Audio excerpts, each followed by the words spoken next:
Shalom, shalom bien-aimés dans le Seigneur.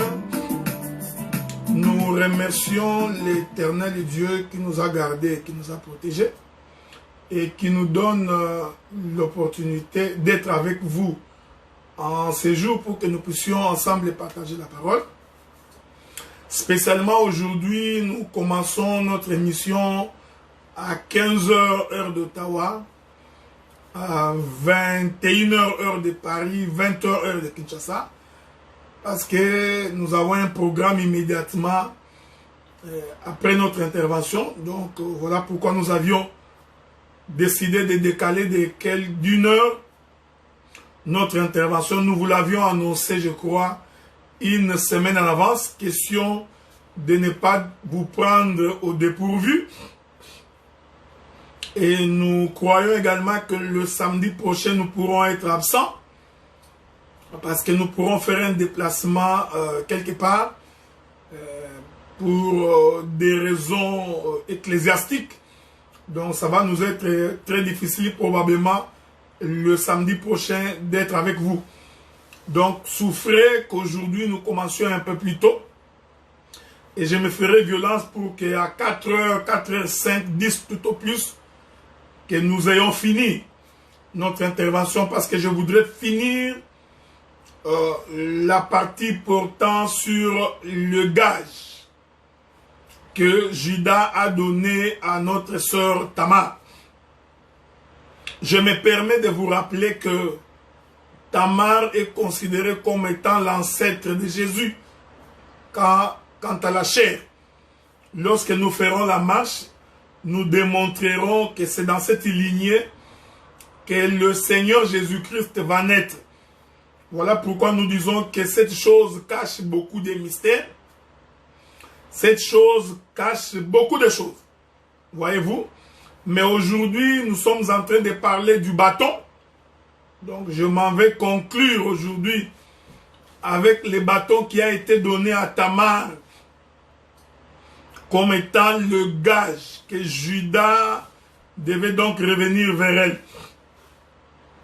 C'est très important. C'est pourquoi je voudrais attirer votre attention dans les livres de Genèse, dans son chapitre 38. Nous nous excusons parce qu'on est très occupés. Donc je ne sais pas si mon bien-aimé Jimmy et Grace, où est-ce qu'ils en sont avec la radio. J'ai été complètement déconnecté toute la semaine. S'ils peuvent me tenir au courant, où est-ce que nous en sommes, est-ce qu'ils m'attendent, je ne sais pas non plus. Mais je suis tellement occupé que je suis en train d'espérer que mes bien-aimés vont me supporter et qu'ils ne vont pas me tenir rigueur à cette question. Mais nous allons nous faire violence pour que la semaine qui va commencer là, que nous puissions tout mettre en œuvre pour que nous commencions.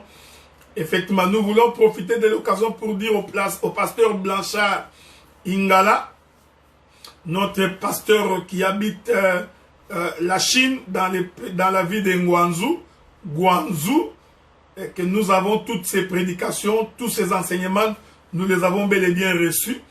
Au moment opportun, nous allons devoir aligner toutes ces choses. Ok? Genèse chapitre 38. Lisons. Donc, nous sommes dans le verset 17. Il est écrit, il répondit, je t'enverrai un chevreau de mon troupeau. Elle dit, me donneras-tu un gage jusqu'à ce que tu l'envoies? Il répondit, quel gage te donnerai-je? Elle dit, ton cachet, ton cordon et les bâtons que tu as à la main. Il les lui donna, puis il alla vers elle, elle devait enceinte. Nous avions déjà expliqué les cachets et les cordons. Nous sommes en train de nous appesantir sur le bâton. J'avais dit la fois passée que les bâtons, c'est une verge. Ok? Donc il ne faut pas être dans la confusion. Quand on parle d'un bâton, nous parlons de la verge. Et j'ai expliqué que le bâton, c'est la parole. Le bâton, c'est la pluie. C'est le bâton qui conduit le peuple. C'est pourquoi vous allez remarquer, il est écrit qu'un jour, il y a eu des tumultes parmi le peuple. alors Moïse va procéder à quelque chose d'extraordinaire. Je voudrais que nous lisions 2 ou 3 écritures. Je voudrais très vite que nous puissions prendre le livre de Nombres. Nombres chapitre 17. Nous sommes dans le livre de Nombres chapitre 17. Je vais commencer par le 2e verset. Nous lisons. Parle aux enfants d'Israël, prends d'eux une verge selon les maisons de leur père, soit 12 verges de leur part, et de tous les princes selon les maisons de leur père. Ici, quand la Bible parle des pères, la Bible est en train de parler des différents enfants de Jacob, c'est-à-dire de Ruben, de Siméon, de Lévi, de Juda, Issachar, Zabilon, Nephtali, Aser, donc tous les enfants de Jacob. Dans Nombre chapitre 17, quand la Bible parle des pères ici, il ne s'agit pas d'Abraham, d'Isaac et de Jacob, non. Il s'agit des différents enfants, les 12 enfants de Jacob. Alors, la Bible dit, tu écriras les noms de chacun sur sa verge. Et tu écriras les noms d'Aaron sur la verge de Lévi. Est-ce que vous comprenez? Ici, chaque tribu avait un bâton, avait une verge, et les noms de chaque enfant étaient inscrits sur chaque bâton. Donc, chaque bâton portait l'écriture, portait les noms de la tribu. Pourquoi William Mosantu est-il en train de faire cet exercice? C'est parce qu'il y a eu des tumultes, des discussions parmi le peuple. Parce qu'on voulait savoir à qui est-ce que Dieu a donné la direction de conduire. C'est pourquoi généralement lorsqu'il y a les tumultes parmi le peuple, il faut que l'on cherche qui est-ce à qui Dieu a donné le pouvoir de conduire le peuple. Il est écrit, tu les déposeras dans la tente d'assignation devant les témoignages, où je me rencontre avec toi. L'Éternel dit, tu récupéreras les 12 bâtons, les 12 verges, y compris la verge d'Aaron, toutes les 12 verges, tu vas aller les déposer dans la tente d'assignation. Là où le Seigneur rencontrait Moïse. Je voudrais vous faire remarquer que dans le lieu très saint, il n'y avait aucune lumière. Le lieu très saint était dans l'obscurité. J'aime ces choses. Dans le lieu très saint, il n'y avait pas les chandeliers. Le chandelier qui portait la lumière, qui portait les lampes, était disposé dans les lieux saints. Mais dans le lieu très saint où l'Éternel rencontrait Moïse, où l'Éternel parlait à Moïse, ces lieux-là étaient complètement dans les ténèbres. Ici, il faut faire attention. Les ténèbres du lieu très saint veut dire là où Dieu se cache. Donc, quand Dieu est caché, quand Dieu ne se révèle pas, Dieu est dans les ténèbres. Ici, les ténèbres ici est considéré comme étant l'obscurité. Il est différent des ténèbres considérées comme les péchés. Est-ce que vous comprenez? Quand le livre de Genèse dit au commencement, l'Esprit de Dieu s'est mouvé au-dessus des eaux et qu'il n'y avait que les ténèbres à la surface de l'abîme, ces ténèbres-là n'est pas à confondre avec les ténèbres du lieu très saint. Donc, les ténèbres du lieu très saint, c'est Dieu qui se cache. Est-ce que vous voyez? Je voudrais vous ajouter quelques écritures.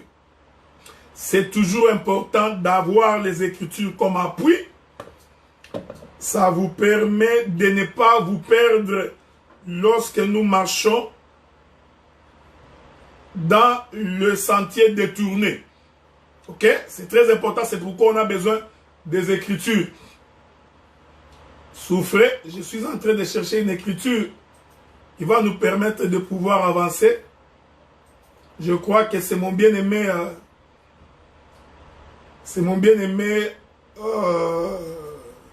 je crois que c'est mon bien-aimé Salomon qui l'a dit.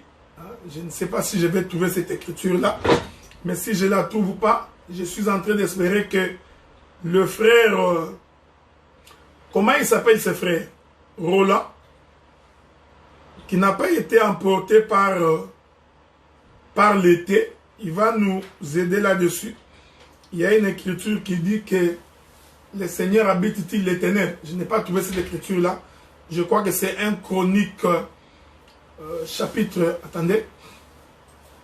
Quoi? Un Chronique chapitre 6? Ou un Chronique chapitre 7? Ou un Chronique chapitre 15? Je ne l'ai pas encore trouvé, mais je vais trouver cette écriture-là. Ok? Si le Seigneur nous prête vie. Je prends, il est dans les livres de 2 Chroniques chapitre 6. Prenons les livres de 2 Chroniques chapitre 6. La Bible dit, alors Salomon dit, l'Éternel veut habiter l'obscurité. Et moi j'ai bâti une maison qui sera ta demeure. Un lieu où tu résideras éternellement. Ici, lorsque les sages Salomon dit le Seigneur daigne habiter l'obscurité. Faites attention, frère. Je voudrais vous demander de faire très attention. Parce qu'il est possible que nous puissions beaucoup faire des envols. Ok? On risque de beaucoup nous envoler aujourd'hui. Écoutez, je vais également prendre l'écriture de 1 Roi chapitre 8, le verset 12. L'écriture qui m'a été donnée par le frère Gigiston. Je vais revenir là-bas bientôt. Quand Salomon dit l'Éternel daigne habiter l'obscurité, voici que je lui ai fait une maison, une demeure, que l'Éternel viendrait habiter éternellement. Cette prière, Salomon voulait dire, je vais faire quitter Dieu, l'éternité. Ici, l'obscurité dont il parle ici, c'est l'obscurité, c'est l'éternité. L'obscurité dont Salomon fait allusion ici, c'est la colonne de feu, c'est la colonne de nuée. L'obscurité ici, c'est la demeure de Dieu avant d'habiter la maison que Salomon avait construite. Est-ce que vous comprenez? Or, cette obscurité, c'est-à-dire c'est le temps où Dieu ne se révèle pas. Ici, nous comprenons l'obscurité comme étant le temps où le Seigneur se cache. C'est-à-dire le temps où il n'est pas encore entré dans les temps. C'est une dispensation qui précède la manifestation de Dieu dans les temps. Donc, ces moments-là, ça s'appelle l'obscurité. C'est le temps où Dieu n'est pas révélé. Or, quand l'Éternel n'est pas révélé, il est dans l'obscurité. Il est dans les ténèbres. Donc, il est caché. Voilà pourquoi le lieu très saint, il n'y avait aucune lumière, aucune lampe. Alors, il faut vous poser la question.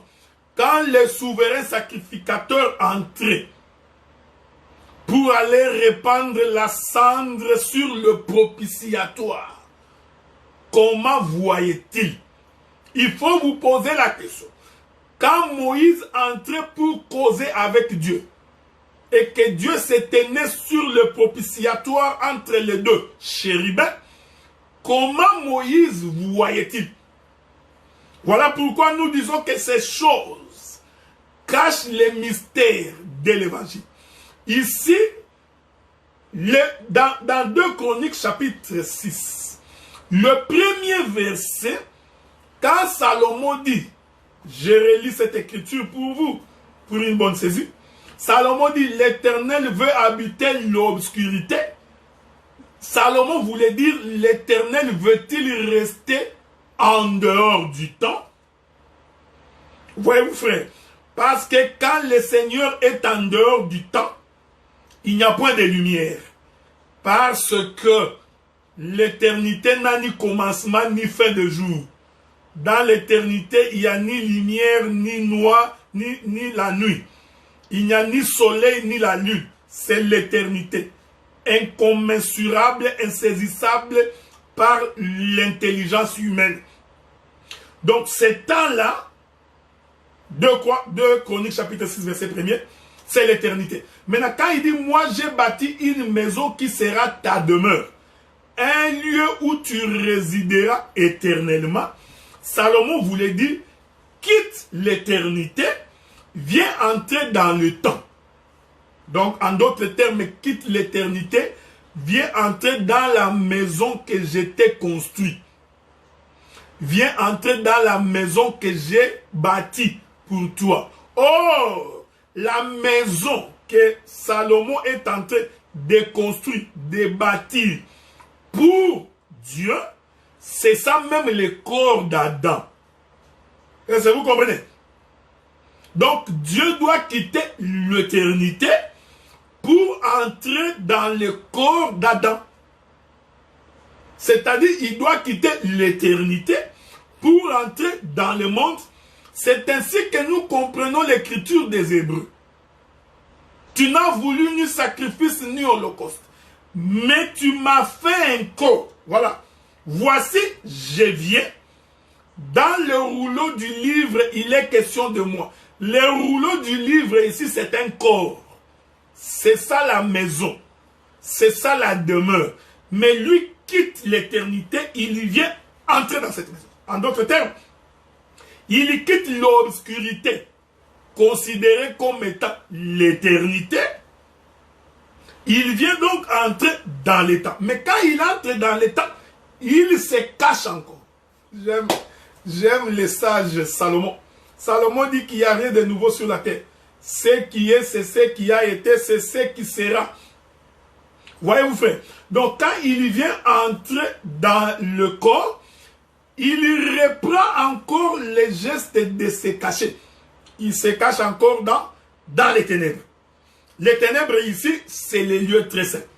Je répète ça. Parce que Moïse va récupérer les 12 verges. Les 12 bâtons. Suivez. Il va donc aller déposer ça dans la tente d'assignation. Mais il ne dépose pas ça n'importe où. Il les dépose dans les lieux très saints. C'est ce qui est écrit dans les livres des Nombres, chapitre 17, verset 4. Tu les déposeras dans la tente d'assignation, virgule, devant les témoignages où je me rencontre avec toi. Oh, Dieu rencontrait Moïse dans les lieux très saints. C'est là-bas qu'il y avait la table des témoignages. Oh, cet endroit, c'est les ténèbres. Est-ce que vous comprenez ce que nous disons? Suivez attentivement parce que je vais virguler. Ici, quand Moïse dépose le verge dans la tente d'assignation, la tente d'assignation devient un tombeau. Cela devient un cimetière. C'est pour dire que tout le monde mourra. Mais nous allons voir qu'il va être ressuscité. Donc, dans la tente d'assignation, on a enterré Ruben, Siméon, Lévi, Juda, Issachar, Zabilo, Nephtali, Aser, Benjamin. Tous les enfants, en d'autres termes, tout le peuple a été enterré. Est-ce que vous comprenez? Donc, on a enterré tout le peuple. Lisons les Écritures. L'homme que je choisirai sera celui dont la verge fleurira. Je ferai cesser devant moi les murmures que profèrent contre vous les enfants d'Israël. Donc, nous comprenons que quand on jette les verges, écoutez, quand on dépose les verges dans la tente d'assignation, l'Éternel dit, la verge qui fleurira, en d'autres termes, la verge qui ressuscitera. Parce que fleurir veut dire de la mort à la vie. Est-ce que vous comprenez? Fleurir, c'est la germination. Or, il ne peut pas y avoir germination si préalablement il n'y a pas la mort. Nous ne pouvons pas parler de la floraison. Remarquez cette chose. Nous ne pouvons pas préalablement parler de la floraison si la mort ne précède pas cette chose. Donc nous avons donc en amont la mort et en aval la floraison. C'est pourquoi l'Éternel dit, la verge qui fleurira, c'est-à-dire que la verge qui manifestera de nouveau la vie. Est-ce que vous comprenez ce que nous disons? Laissez-moi faire une petite exhortation. C'est-à-dire que toute l'humanité mourra dans Adam. Nous allons tous mourir, mais pour être ressuscité, il faut que tu passes par la verge d'Aaron, qui est de la tribu de Lévi. En d'autres termes, il n'y a que Aaron qui était ressuscité. Laissez-moi avancer. Laissez-moi avancer. J'aime ça. Nous comprenons. Suivez, frère, parce que tout ce que j'ai dit là, je l'ai dit pour expliquer les serpents pris par la queue. C'est ce que je voudrais expliquer. Les serpents pris par la queue. Écoutez. Nous comprenons que les verges qui ont été déposées dans la tente d'assignation subissaient le mouvement de la vie vers la mort. En d'autres termes, c'était le mouvement des bâtons qui quittent la main de Moïse, qui descend sur la terre. Et descendre là, c'est une mort. Je répète ça, frère. Cette descente-là, c'est ça même la mort. Maintenant, quand la verge fleurit, je rentre dans les livres de Nombres. Rentrons dans les livres des Nombres. Écoutez. La Bible dit dans le verset 7. Nombre 17, verset 7. Moïse déposa les verges devant l'Éternel dans la tente d'assignation. Le lendemain, lorsque Moïse entra dans la tente d'assignation, voici la verge d'Aaron pour la maison de Lévi avait fleuri, elle avait poussé des boutons, produit des fleurs, mûri des amandes. Vous savez, frère, ici, ce n'est pas ce qui m'intéresse. Je n'ai pas besoin d'expliquer les boutons, les fleurs, mûries et les amandes. Mais laissez-moi vous dire une chose. La Bible dit que le lendemain, faites attention. Ici, le lendemain, c'est le 3e jour. Ok? Nous avons premièrement le jour où Moïse dépose toutes les verges dans la tente d'assignation. C'est aujourd'hui. C'est le premier jour dans les tombeaux. Mais l'écriture dit le lendemain. Le lendemain veut dire après-demain. C'est-à-dire, il s'est écoulé un jour. C'est comme ça qu'on dit. Aujourd'hui, demain et le lendemain. Hein? Est-ce que vous comprenez ça, frère? Aujourd'hui, demain et le lendemain. Dites à Sérénard, je travaille aujourd'hui et demain. Le lendemain, je m'en irai. Le lendemain ici, c'est le 3e jour. Avez-vous remarqué cette chose? Donc nous comprenons que lorsque Moïse va voir les différentes verges qu'il avait déposées dans la tente d'assignation, en réalité, nous étions le 3e jour. En d'autres termes, c'était la résurrection. Est-ce que vous comprenez ce que nous disons?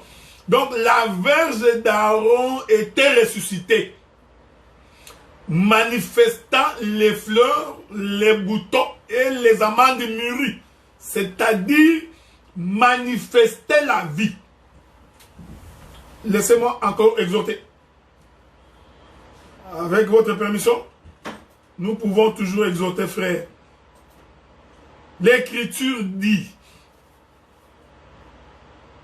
Il faut donc que ceux qui croient au Seigneur, ceux qui sont fils de Dieu, ils doivent premièrement accepter de mourir.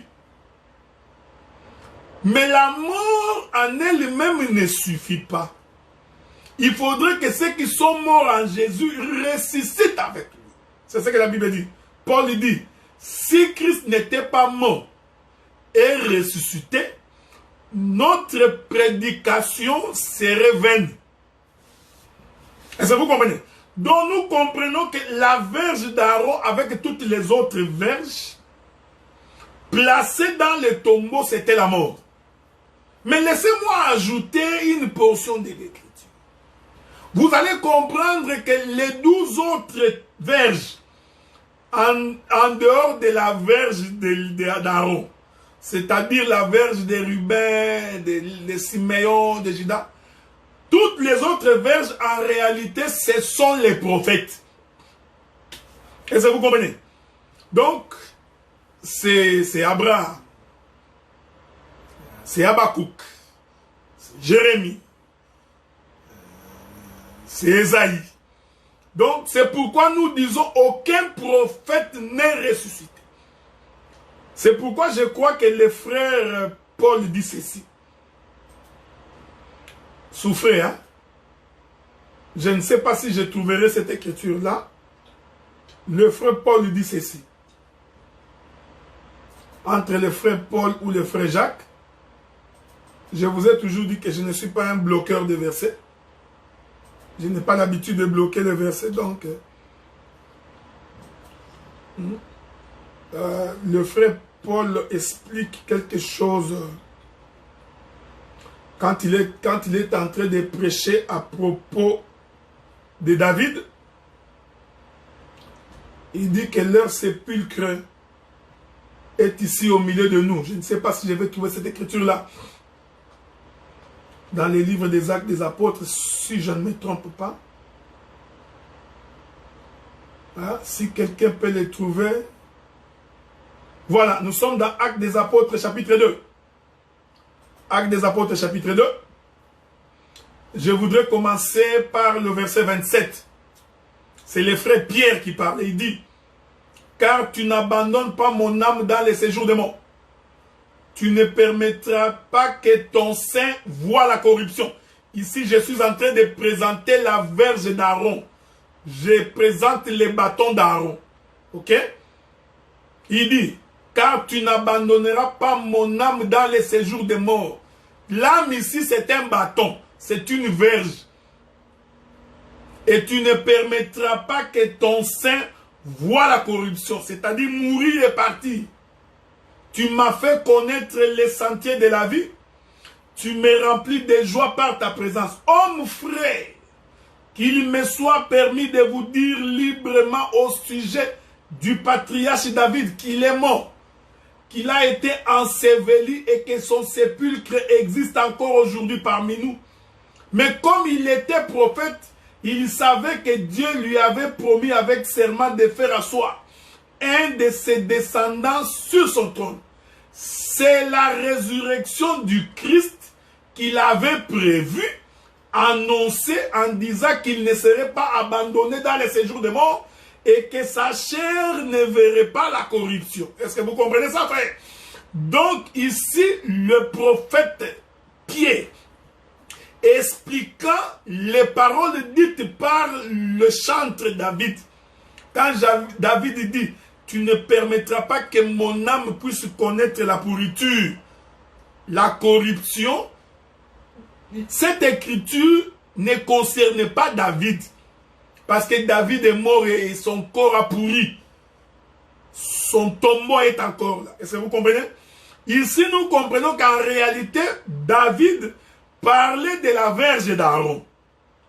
Parce que cette verge d'Aaron, quoique enterrée dans la tente d'assignation, elle n'a pas connu la corruption. En d'autres termes, elle a fleuri. Elle a donné encore la vie. Suivez, frère. Or, donner la vie, c'est la résurrection. Or, la résurrection veut dire quoi? La résurrection veut dire de la mort à la vie, de la terre au ciel. Parce que la floraison ou la germination, c'est une élévation. Est-ce que vous voyez ça, frère? Voilà pourquoi l'Écriture dit que lorsque le Fils de l'homme sera élevé, il attirera vers lui tous les regards. Or, l'élévation, c'est-à-dire quitter la mort vers la vie. C'est pourquoi j'ai toujours dit, nous pouvons chanter, élevez Jésus, élevez Jésus. Les gens pensent que élever Jésus, c'est le fait que tu soulèves tes mains, comme ça, et tu crois que tu es en train d'élever Jésus. Tu vas entendre les atalaks, les animateurs politiques dans les choses de Dieu. William Mosantu. William Mosantu. Vous connaissez ce que nous disons? Les animateurs des choses de Dieu, des animateurs, des atalaks, qui pensent qu'ils peuvent élever Jésus en levant leurs mains. Nous avons même vu dans l'église les gens prendre des chaises. Élevons le trône de Jésus. Élevons le trône. Il prend sa chaise là en plastique. Et il dit que c'est ça le trône de Jésus qu'il est en train d'élever. Non, non, non, non, non, non, non, non. L'élévation, c'est quitter la mort pour la vie. Et ça vous comprenez? Donc, la verge qui fleurit, c'est une élévation. C'est la résurrection. Or, quand le Fils de l'homme sera élevé, il attirera vers lui. Suivez bien. Or, je voudrais que nous lisions une écriture. Lisons cette écriture-là. Bien aimé, voilà, il est écrit où? Quand le Fils de l'homme sera élevé. Trouvez-moi cette écriture-là. Je voudrais vraiment la voir. Hein? C'est dans le livre des gens ou dans quoi? J'attends cette écriture-là, mon bien-aimé Roland. Quand le Fils de l'homme sera élevé, il attirera vers lui. Je voudrais avoir cette écriture-là. S'il vous plaît. Roland, je te donne un devoir à domicile. Pendant que je parle là, trouve-moi cette écriture-là. Envoie-le-moi, s'il te plaît. S'il te plaît. Ok? Je continue. Donc, la résurrection est une élévation. Est-ce que vous comprenez? Je répète ça parce que je vous ai dit que je ne parle pas beaucoup. Il me reste 18 minutes. Je vais atterrir. Pour expliquer pourquoi on a pris le serpent par la queue. C'est très important. Je continue. Voilà, Jean chapitre 8. Mon bien-aimé Roland, que ferais-je sans toi? Tu es comme le fleuve Nil. Tu sais, quand nous étions encore à l'école secondaire, on nous avait appris, sans le Nil, l'Égypte serait un désert. Donc, sans Roland, où trouver les Écritures? Prenons le livre de Jean, chapitre 8, verset 28. Que Dieu te bénisse, mon frère. Jean, chapitre 8. Le livre de Jean, dans son chapitre 8, verset 28. Lisons. L'Écriture dit ceci. Nous lisons. Jésus donc leur dit, quand vous aurez élevé le Fils de l'homme, alors vous connaîtrez que je suis et que je ne fais rien de moi-même. Mais je parle selon ce que le Père m'a enseigné. Il y a une autre écriture. Voilà. Non, il y a encore une autre écriture, bien aimé. L'écriture dit expressement, quand le Fils de l'homme sera, il attirera vers lui tous les regards. C'est cette écriture-là que je cherche exactement. Tu vois, c'est cette écriture-là. Trouve-la moi. Je sais que tu en es capable. C'est cette écriture-là que je cherche. Voyez-vous? Donc, nous allons essayer de la chercher pour que les gens puissent très bien nous saisir.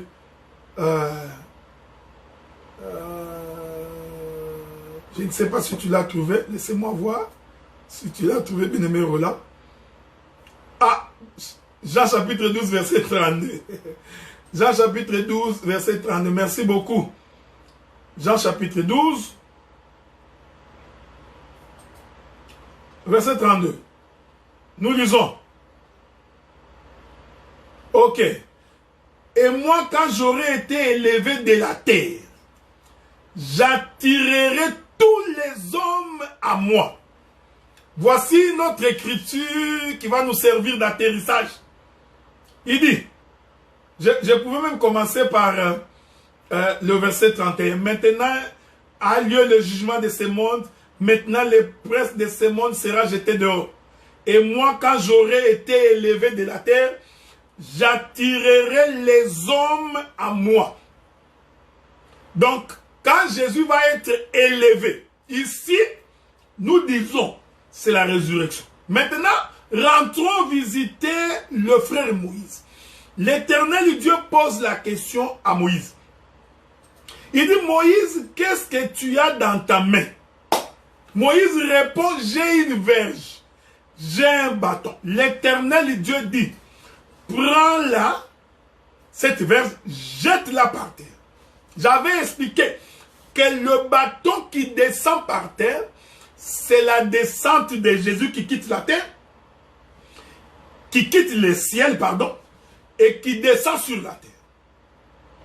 Et dans la main de Moïse, c'était une verge, mais quand il touche le sol, il devint un serpent. Est-ce que vous comprenez? Et j'ai expliqué selon le livre des Nombres, selon qu'il est écrit aussi dans le livre de Jean chapitre 2, de la même manière que Moïse éleva le serpent d'airain dans le désert, le Fils de l'homme aussi doit être élevé. Donc nous comprenons ici que le serpent c'est le Fils de l'homme. Maintenant, ce Fils de l'homme doit être élevé.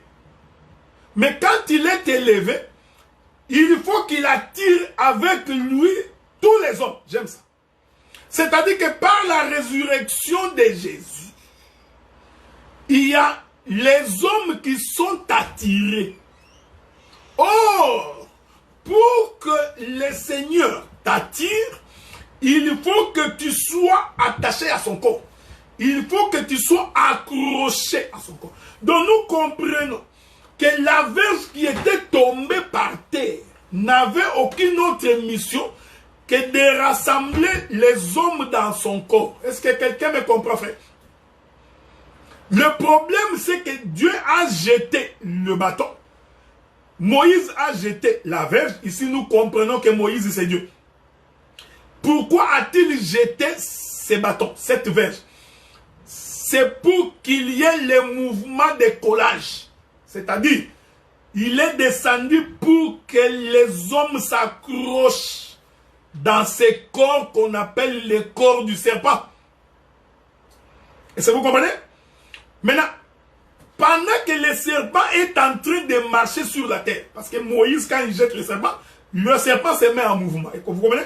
Quand il jette la verge qui touche la terre se met en mouvement. J'aime ces choses. Or, le mouvement fait par la verge, c'est tout un temps. C'est toute une prédication. C'est tout un enseignement qui consiste à ramasser les poussières. Je parle ici au fils des prophètes. En d'autres termes,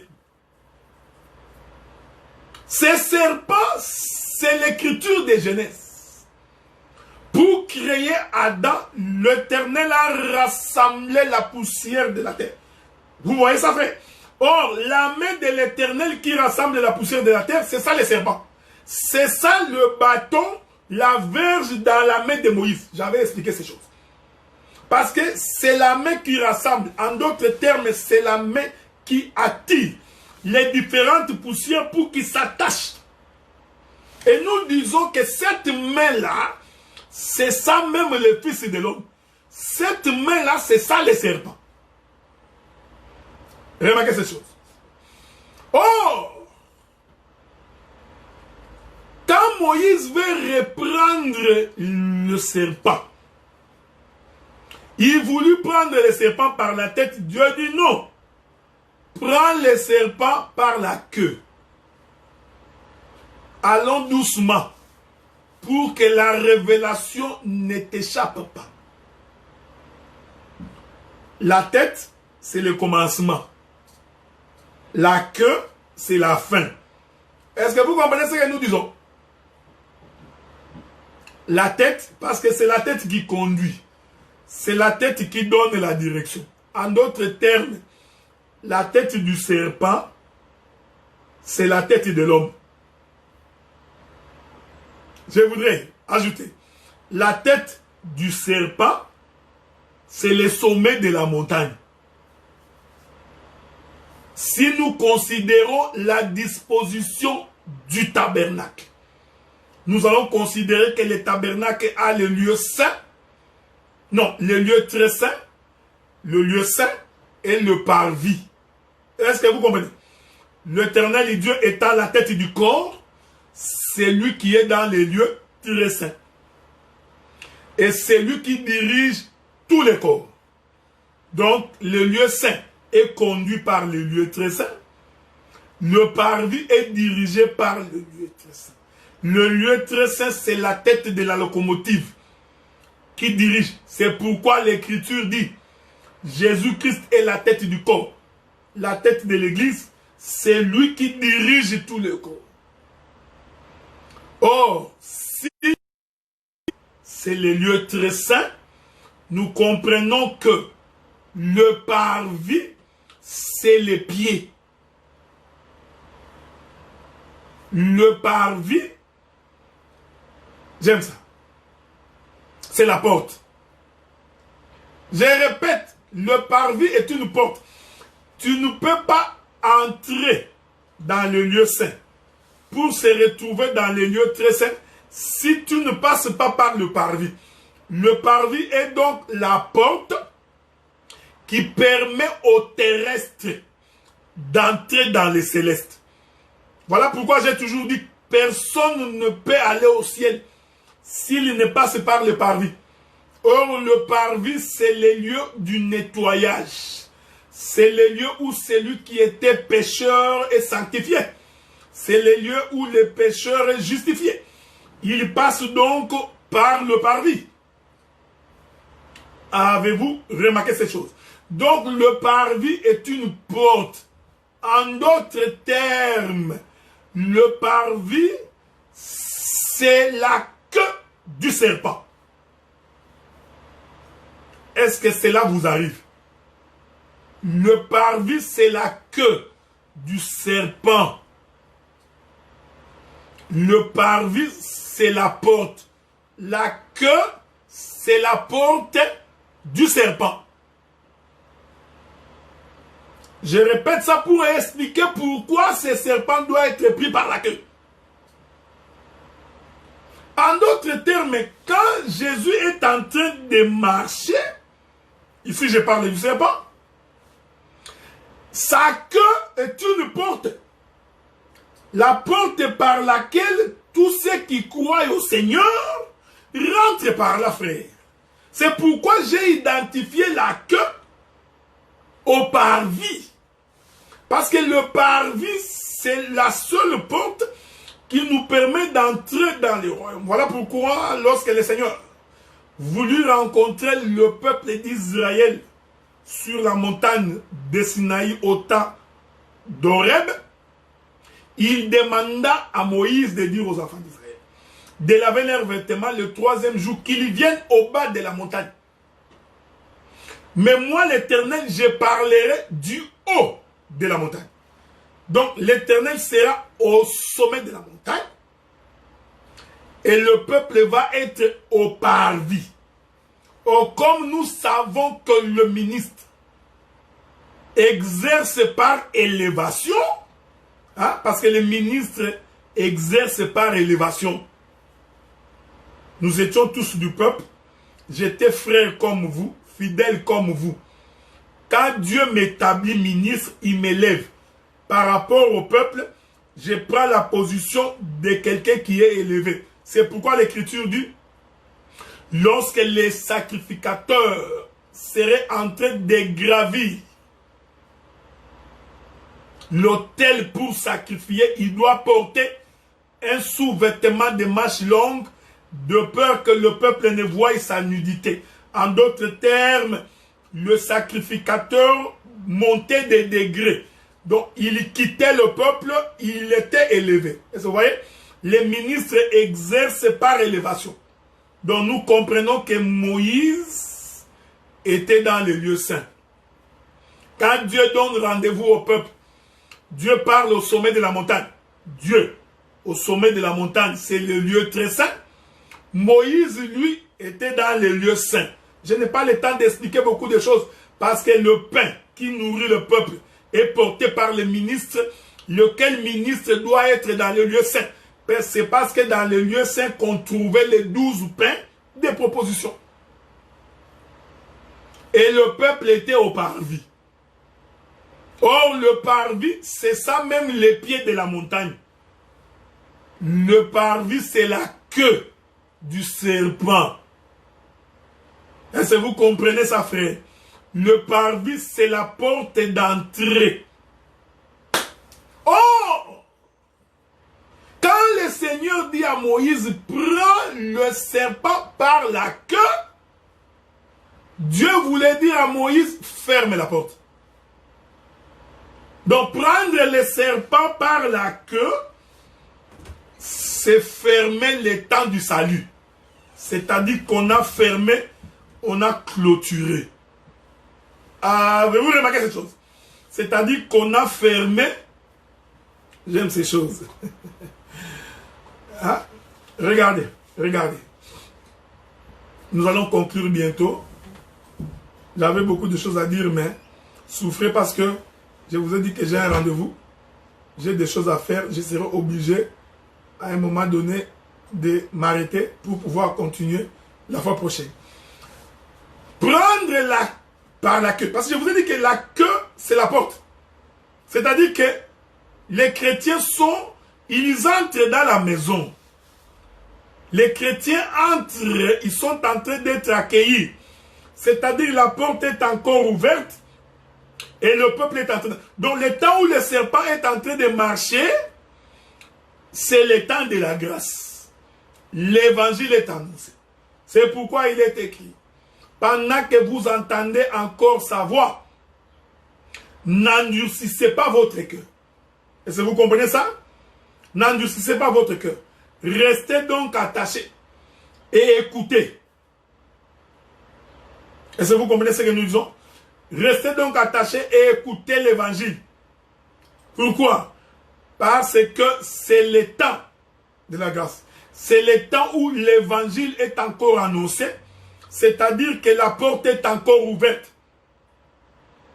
Voilà pourquoi, quand Moïse est en train de prendre le serpent par la queue, c'est-à-dire que Moïse est en train de fermer le temps de la grâce. Il ferme le temps du salut. C'est pourquoi immédiatement après avoir pris le serpent par la queue, il doit relever le serpent. Est-ce que vous comprenez ça?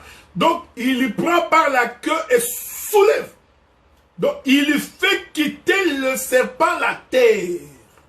Oh, c'est Moïse là, c'est Dieu. Souvenez-vous, la Bible dit que quand Jésus est ressuscité, c'est Dieu qui l'a ressuscité des morts. C'est ça, prendre le serpent par la queue. C'est-à-dire, on ferme la porte. J'aime ça. Remarquez cette chose.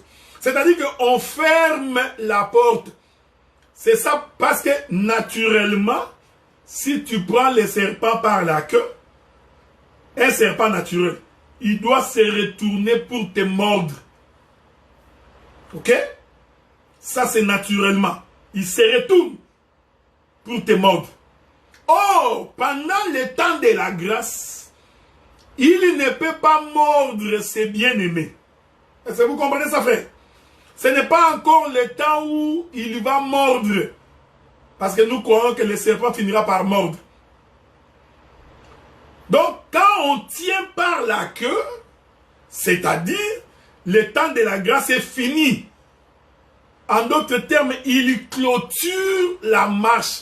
Prendre le serpent par la queue veut dire on a clôturé sa marche sur la terre. Est-ce que vous comprenez ça? On a donc clôturé sa marche sur la terre. La marche du serpent sur la terre est clôturée.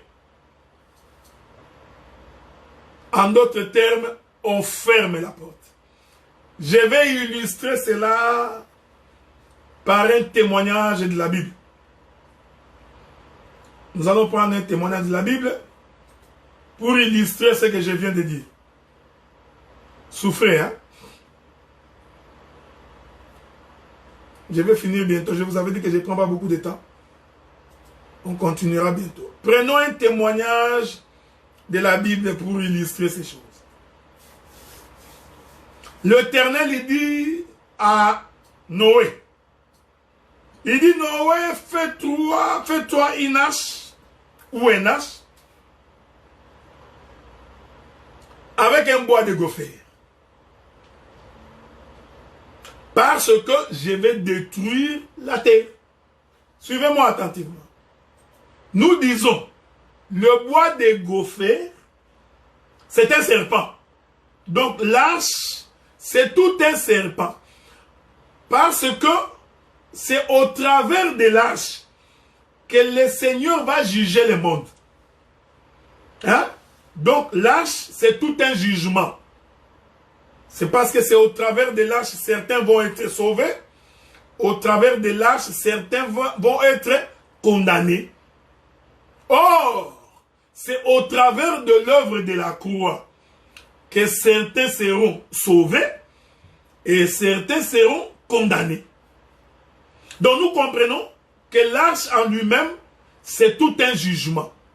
L'arche en lui-même, c'est la croix. L'arche en lui-même, c'est tout un serpent. Maintenant, quand Dieu dit à Noé de construire l'arche, et que Noé finit de construire l'arche, suivez-moi bien frère. Donc j'explique que cette arche-là, c'est un serpent. Maintenant Dieu dit, après que Noé ait fini de construire l'arche, la Bible dit, l'Éternel Dieu fit venir des animaux dans la forêt. 2 à 2. Donc nous comprenons que les animaux qui venaient entrer dans l'arche, c'était les différentes poussières qui venaient se coller au serpent. Vous comprenez? Or, pour entrer dans l'arche, il y avait une porte. J'aime ces choses. Voilà, tu ne peux pas entrer dans l'arche par la fenêtre. Quand bien même que Moïse avait fait une fenêtre. Mais pour entrer dans l'arche, même les oiseaux qui volent ne sont pas entrés par la fenêtre. Même les oiseaux qui volent ces jours-là, ils sont descendus par terre. J'aime les Écritures. Et ils sont entrés par la porte. C'est pourquoi nous disons, frère, même si tu étais fils de l'éternité, mais pour que tu sois sauvé, il faut d'abord que tu descendes sur la terre. C'est ça les oiseaux. Ensuite, que tu rentres par la porte. C'est ça même la prédestination. Bien que tu sois un oiseau qui vole, c'est-à-dire fils du ciel, mais pour que tu sois sauvé en ces jours-là, accepte d'abord de descendre. C'est ça. Nous avons quitté le trône, nous avons quitté le ciel et nous sommes descendus sur la terre. Mais en descendant sur la terre, pour sortir de nouveau, il faut que nous entrions par la porte de l'arche. Tout oiseau qui s'est hasardé de ne pas entrer dans l'arche était mort ces jours-là. Est-ce que vous comprenez? Or, la porte de l'arche, c'est ça la queue du serpent. Est-ce que vous voyez ça, frère? La porte de l'arche, c'est le chemin par lequel tous nous entrons. Donc, la queue, c'est le pied. La queue, c'est le parvis. Je n'ai pas le temps d'exhorter, frère. C'est pourquoi j'ai toujours dit que si vous croyez au Seigneur et que vous ne changez pas de comportement et que vous n'êtes pas changé et transformé, nous comprenons que tu ne peux pas être sauvé. Parce qu'il faut que tu passes par la queue. Il faut que tu passes par la porte. Les animaux, les oiseaux sont entrés. Et si vous comprenez, l'arche est un serpent. Les animaux entrent. Quand le dernier animal est entré, je ne sais pas si c'est 1000 pattes. Est-ce que c'est le caméléon? Est-ce que c'est la tortue? Parce que nous avons des tortues dans l'évangile. Nous avons des caméléons, des frères qui marchent comme ça. Et nous continuons à attendre ces frères-là. Frère, la vie là, tu ne peux pas abandonner. J'essaie d'abandonner, mais c'est difficile. Mais Demain, j'ai abandonné. Mais pourquoi tu es encore lié ici? Mais mon frère, je suis en train de... Ouais, c'est les caméléons. Même les caméléons, la porte de l'arche était toujours ouverte. Nous l'attendions. Les gazelles qui courent vite étaient déjà entrées. Les antilopes rentrent. Les guépards. C'est pourquoi dans l'évangile, il y a des frères qui sont aptes à comprendre l'évangile. Ils ont les pieds de la gazelle.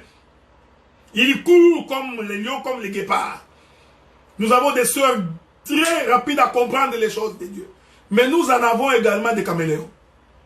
Mais ce n'est pas grave, ils vont finir par entrer. Est-ce que vous comprenez? Nous avons la tortue. Tu touches, il entre dans sa carapace. Ce n'est pas grave, frère. Nous allons croiser les bras. Moïse va t'attendre.